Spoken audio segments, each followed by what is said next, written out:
Hey everyone, Katie Kimball here of Kids Cook Real Food, and I am honored to have with me a speech-language pathologist who is also a pediatric feeding expert. Melanie Potock is here today, and we have a longer interview to share with you a little bit later, but she has some fascinating insights on how to incorporate all 8 senses when we're working with kids and feeding. So we just wanted to do a really special little snippet here today on those 8 senses. And be sure to check out Melanie's book. She's got a book on introducing foods to babies. How to Raise a Healthy, Happy Eater is another one. And her newest is Adventures in Veggieland, a true treasure. So we'll make sure that we help you find her online wherever we share this video. But for now, welcome, Melanie. Thanks for being here. Oh, thank you. We're going to talk about my favorite thing, kids and food. Definitely. I know. Kind of one of mine too. I think we're going to get along really well here.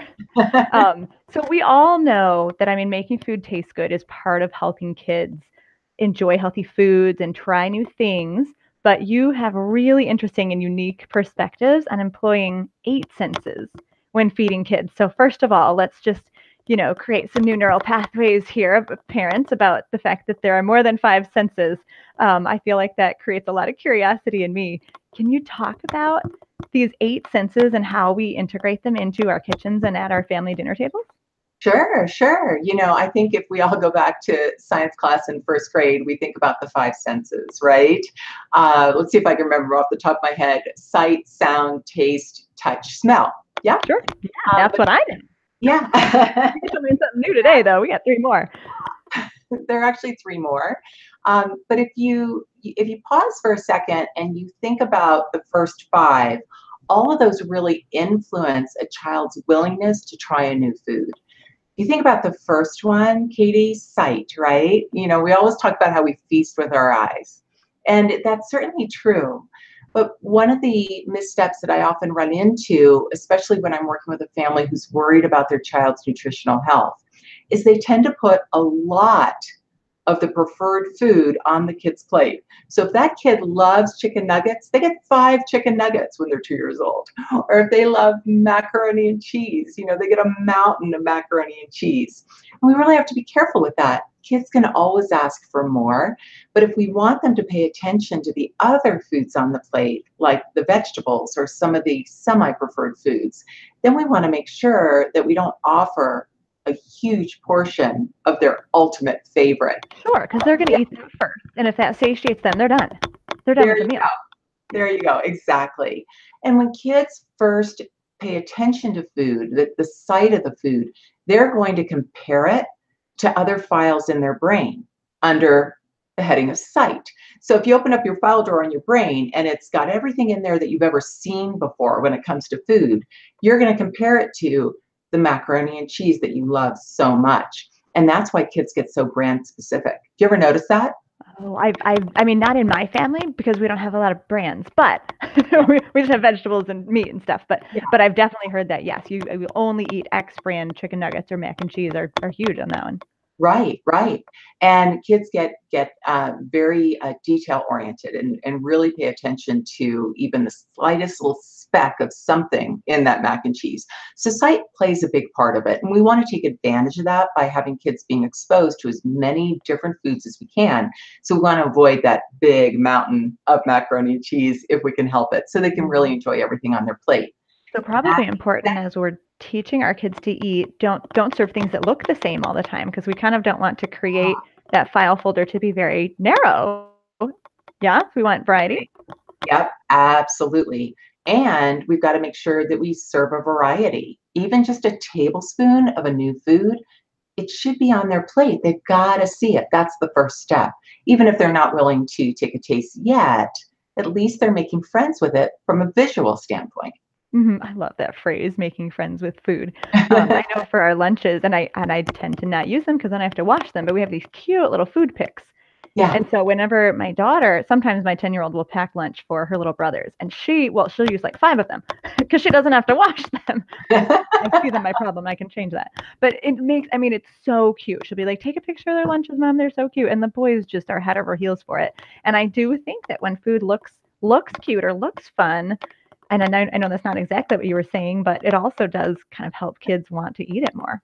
It is what I'm saying. You're absolutely right. So presentation is so important. And the kids, like you just said, can get involved in the presentation. So they take some ownership of it and they're really proud of it. For sure, for sure. So what are our other senses? How do we Oh, maximize that in the kitchen? well, one of the biggest ones is touch. And I love kids to play in food, even if that means that they're washing the carrots or helping to chop the potatoes or they're helping you cook, or even if they're building an asparagus house or making a tic-tac-toe game with green beans. They're touching it, you know? If they're helping you go into the grocery store and you say, find me 3 vegetables that are green. Let's see if they can do it. Even if you don't end up buying it, that's okay. They're picking up the lettuce and saying, Mom, I found one. Yeah, Right, what a fantastic example. And now just to clarify, because I know there are probably some skeptical parents out there thinking, my child is picky, he doesn't eat green beans. But are you saying you can play green bean tic-tac-toe even though you're not expecting the child to eat it, or even if they don't eat it, is that still a successful sensory day? absolutely. It's a great sensory day. We have a preschool food curriculum that we have over 600 preschoolers doing in several different states now, and it always involves that type of sensory experience with food. There's very good research that shows that when kids are actively involved in the sensory components of food, they will eventually learn to like that food. Not just taste it, but learn to like it. That is so fascinating. I know my kids recently have been building faces and buildings and catapults and Oh any yeah. number of things. I have 3 boys.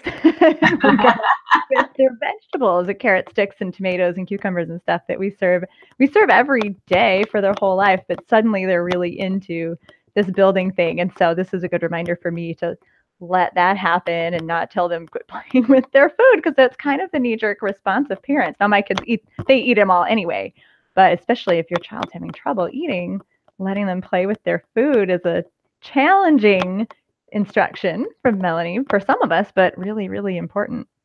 And don't hesitate when they're all done playing with it to give it a good rinse and, pat it dry, throw it in a freezer bag and freeze it for a soup later. Like, you can still use that food. There's no food waste. And if they want to keep playing with it, frankly, that's even better because Mhm. eventually that's going to lead to eating. That's fabulous. After my own heart, talking about food waste there.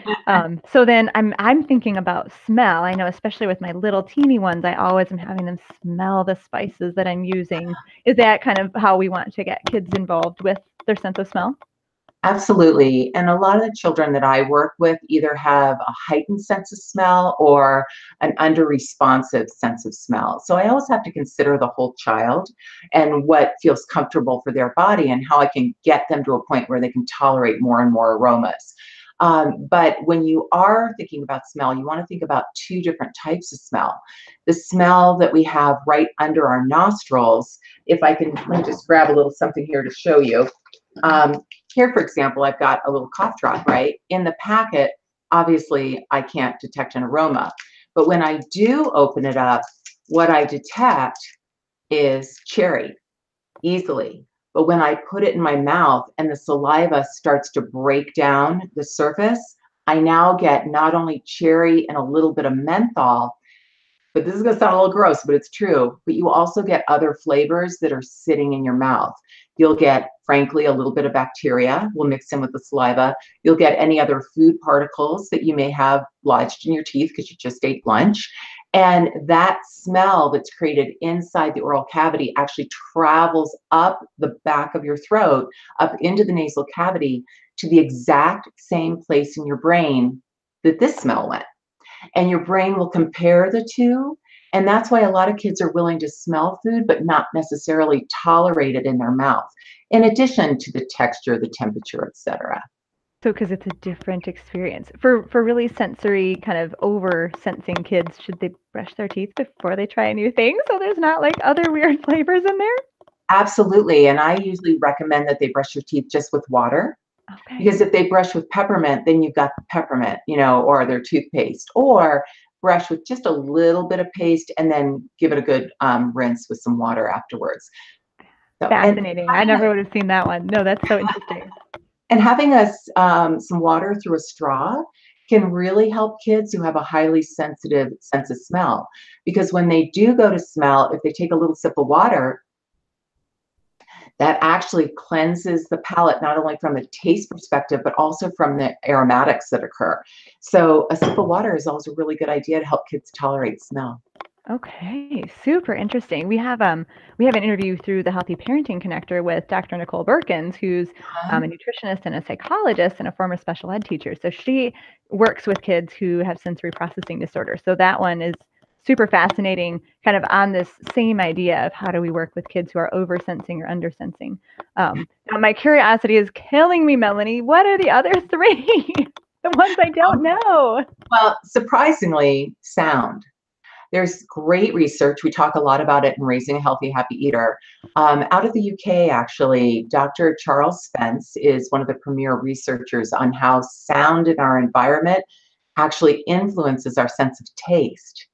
And I won't give it all away, but in short, when we listen to lower pitched music, bass music, we detect more bitter taste on our tongue. When we listen to more treble type music, higher pitches, we don't detect the bitter as well. Likewise, if you sit out on the patio of a seafood restaurant and you can hear the ocean waves, you will rate the food as being tastier than if you were inside. That's awesome. I love science. Yeah, isn't that fascinating? So, we're just on the cusp of that research, trying to figure out how that might actually influence, especially our children with autism or other special needs, because they certainly have some that their auditory sense is often more sensitive or under responsive in some cases. So we might be able to use music to help those children tolerate new foods. We're trying to figure that out. Wow, fascinating. So that's cutting edge. That was not at all where I expected sound to go. I thought sound would be the sizzle in the pan and the crunch of the carrot and how the carrot crunch is different than a potato chip. And that's all important too, right? To talk with kids about the sound foods make. Absolutely. Actually, new input of sound while you're eating. So Absolutely. someday there will be a CD, like a picky eating CD, probably. Did you know that I have one?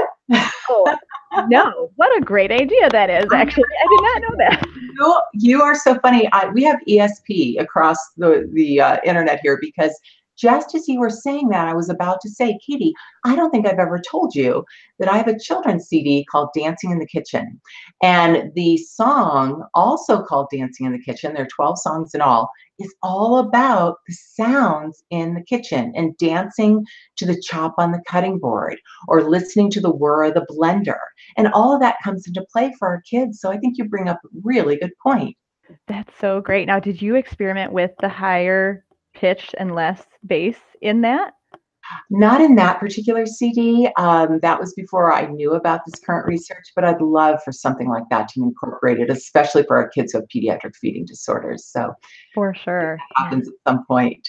But there's so many other senses too. Let's see, we've covered sight, sound, and touch, right? Smell. Smell, okay. And now taste. Mm-hmm. And everybody thinks it's about taste. But if it were just about taste, then our jobs would be so easy. Taste is like sweet, salty, bitter. There aren't that many tastes that we detect on our tongue. But when you combine taste with the sense of smell, that's called flavor. That's the culprit. It's the flavors the kids have trouble with, because all these different aromas and the basic taste combined together, I don't know if it's infinity, but to create an infinite number in my mind of flavors. That's a lot to get used to.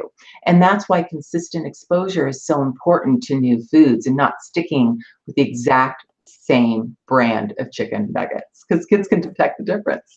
Sure. So always create that variety at the table, create that variety in the kitchen. Is it helpful for kids to plug their noses while they're starting to eat, and just like for the first taste if they're nervous about it, or is that a bad habit to even consider? No, I incorporate that into feeding therapy all the time, because you're right. What they'll detect is taste rather than flavor. So if I were to put, let's say that I blindfolded you right now, and I had to put a clothespin on your nose, and I said, I'm going to hand you this cough drop. You can't see it. You can't smell it. Put it in your mouth and tell me what flavor it is.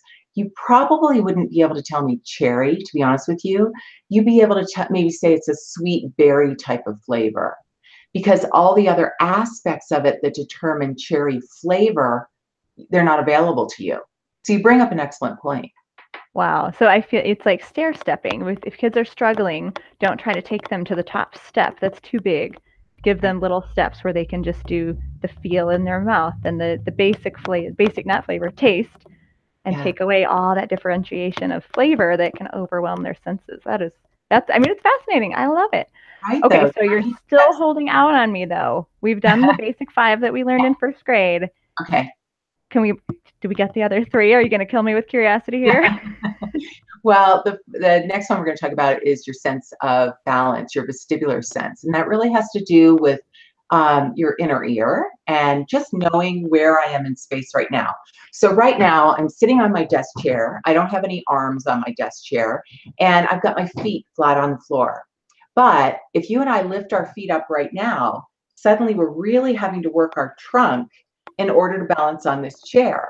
And so when we think about our children and putting them in some of these really, square booster seats and their feet hanging, that's a lot of work for their core and their vestibular sense, especially children with special needs. And when we're putting that type of demand on their body, they're much less likely to try new foods because they're just so busy having to balance. No way. So something as simple as, I'm guessing, a footrest. A can footrest. help someone eat new foods. You need your feet to eat. Absolutely. Absolutely.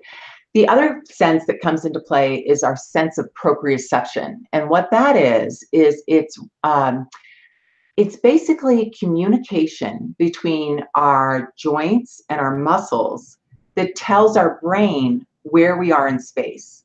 So that's why I can reach for my big old fat cup of water here and I can take a sip. But if I were to take the lid off, if I didn't have the greatest sense of proprioception and I went to take a drink, I might just spill water right down the front of me. Or if it were sitting in front of me on my desk and I'm talking with my hands like I always do, I might knock it over because perhaps I don't have the greatest awareness of where my body is in space. That's called your sense of proprioception. And that works very closely with your vestibular sense. So that's going to help a child sit upright. It's going to help him not knock over his milk glass. It's going to help him learn to take a fork and pierce a pea or cut with a knife and know exactly how hard to cut and not really go too hard or not go hard enough. All of that is tied into our sensory system. Okay, so I can see why we don't learn proprioception in first grade. Yes. That's clear. It's a lot of syllables. Yeah. But how do we utilize that as parents with our kids? Like, I get what it is, but what's the application? Well, you really want to pay attention to the way your child moves. If you think your child is maybe a little bit clumsy, or if he's like me, not the greatest dancer on the dance floor, but loves dancing, who cares? I'm going to dance anyway. But if you notice, gosh, he just doesn't quite seem to have the coordination of other kids, or he's knocking things over easily, or has trouble even like climbing into his high chair and knowing how to manipulate his body into a certain place, he might need some help through an occupational therapist. And that's why I work so closely as a speech-language pathologist with both physical therapists and occupational therapists. It's about treating the whole child so they can learn to eat better. And if parents who are listening are interested, if the child is anywhere from birth to 3, talk to your pediatrician about getting some help through early intervention. It's in every state. It's often free to low cost, or your insurance also might cover some help. So be sure to talk to your pediatrician. Yes, that's wonderful. I mean, I think that can be a real sense of hope for some parents. So the takeaway here is watch your kids. If you feel like they're clumsy, it's not a nothing. Like, it actually could be something that could impact not only obviously their dancing skills at wedding receptions, but even their eating capabilities as they grow. So kind of troubleshooting that sense of proprioception is the appropriate response for parents, and realizing that it is important. It's not just like, oh, I have a clumsy kid, oh well. Yeah, absolutely. And the sense of proprioception can come into play in social skills at the table too, where perhaps you shove your sister a little too hard, but you didn't mean to. It's just you don't have that awareness of your body and space and how hard a shove really is. Or that you go to help yourself family style serving to some orange slices out of a bowl, and you end up, grabbing 3 oranges instead of 1. And now maybe mom says, hey, just grab 1, just 1, not 3. You never meant to grab 3 in the first place. Your body just isn't working the way you want it to. So that early intervention can help with all those skills and carry you through life so that, you are having fun on the soccer field and you are able to interact with your friends and not be too rough with them, that kind of thing. That's your sense of proprioception. What a whole body connectedness. Because I think we see kids who are, I don't even know, maybe a little overzealous in life or overbearing, and we think that it's their brain making a decision when in fact it could be their brain not realizing that they reached an inch farther than they thought, and it makes you look rude sometimes. But you know what else compare it to? It's like if you had never seen an egg before. If I handed you an egg straight out of the kitchen, the chicken coop, you would take it and you'd probably break it and it would come right through your hand because you've never experienced it before. But after learning about that and learning how to grade your movement around the egg, you now can hold a raw egg, crack it open with skill, and put it into your baking mix. But it's the same thing for little kids. They need to learn how to grade their movement according to that feedback to their muscles and their joints. And it definitely influences the way they learn to eat as well. Got it. So with professional help, especially, this is something that can be learned. It's not a dead end, which is another message of hope for parents, really important. So vestibular, proprioceptive, I have a feeling one more big word is coming down the pipe here. It's called interoception. And it's basically our awareness in our body of how our body feels. So it might be, geez, I'm hungry, and you really are hungry. For a little kid, it might be learning to go potty by themselves. I need to go potty, and they're running to the bathroom. That awareness of, I have a different feeling in my body, and I need to respond appropriately to it. That's called your sense of interoception. Many children are not aware when they're hungry. And if they go through life not responding to the hunger cues, they will lose weight and they'll stall in their growth. And the more you don't respond to hunger, the more you don't respond to hunger. Does that make sense? Sure, you lose more of the ability to listen to your body. Yeah, you got to learn to listen to your body and eat mindfully. On the other end of that spectrum are kids who over respond to feelings in their body, where, again, the example might be that they think they have to go potty all the time, and really they're okay for a while. They're just reacting to that first possible sensation. Or that they think they are hungry all the time. And really what they're feeling is just, I'm going to be ready for lunch in about an hour, which is the way you and I would interpret those internal signals. That's our sense of interoception. Wow. Okay. And can that be taught and rehabilitated as well? It can. And I usually leave that up to an occupational therapist, or depending on the child's needs, we may even consult a physician, a neurologist, a gastroenterologist. There are a lot of things that can come into play with that ability to read the sensations in our body and respond appropriately. Okay. Wow. Again, fascinating that all of this spirals together in the feeding question and what we eat. Like, who would have ever thought my child is not eating well? They don't have a wide palate. Oh, let's see. How did they learn to potty train? You know what I mean? But we can learn so much if we know the right questions to ask. These are all the questions we ask during a feeding assessment. And when a parent comes to me and thinks that their child is just behaving badly because they're such a picky eater, often we'll go back and in their history discover that there's some sensory processing difficulties that are actually coming into play here, and they're just protecting their body. Wow. I mean, it's fascinating. I have to link to an interview we did with a functional neurologist. He cured my daughter of motion sickness with simple therapy exercises. But we went to him first because my 3-year-old got a concussion. Oh, no. And needed, just most traditional medical doctors say that there's nothing you can do for concussion but rest and wait.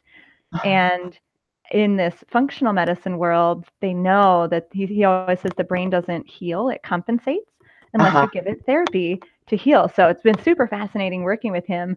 And now I mean, you're talking and I'm thinking, oh my goodness, like my now 4-year-old is starting to suddenly have potty accidents out of the blue where he didn't before. And I thought maybe we need to go back and get that brain balanced again, because it might not be him being naughty. So I'm feeling a little mom guilt right now, but it's super thankful that we had this conversation, because that may apply today in my life.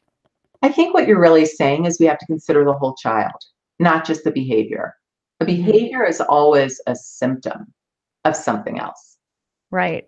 Excellent point to end on for all parents to remember. Anytime we get the feeling about our kids, behavior is always a symptom, and there's always something we can do. Beautiful, powerful. Thank you, Melanie Potock. Is there anything else that you want us to know about the 8 senses, or where we can find more information? I think the main thing I'd love to share is just if you happen to have any of my most recent books, Raising a Healthy, Happy Eater, every single chapter will address the sensory system as well as cognition and behavior and parenting. So again, considering not only the whole child, but the whole family. And then if you really want to know how to incorporate these same strategies into your daily life, try my new book, Adventures in Veggieland. It's all about using all of our senses to learn to love vegetables.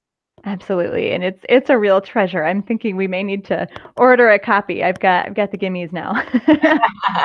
So, well, thank you again so very much. This is powerful and important information for parents to know as we try to raise the healthiest, happiest, most well-balanced kids we can. So I really appreciate it. Thank you. Wonderful to chat with you.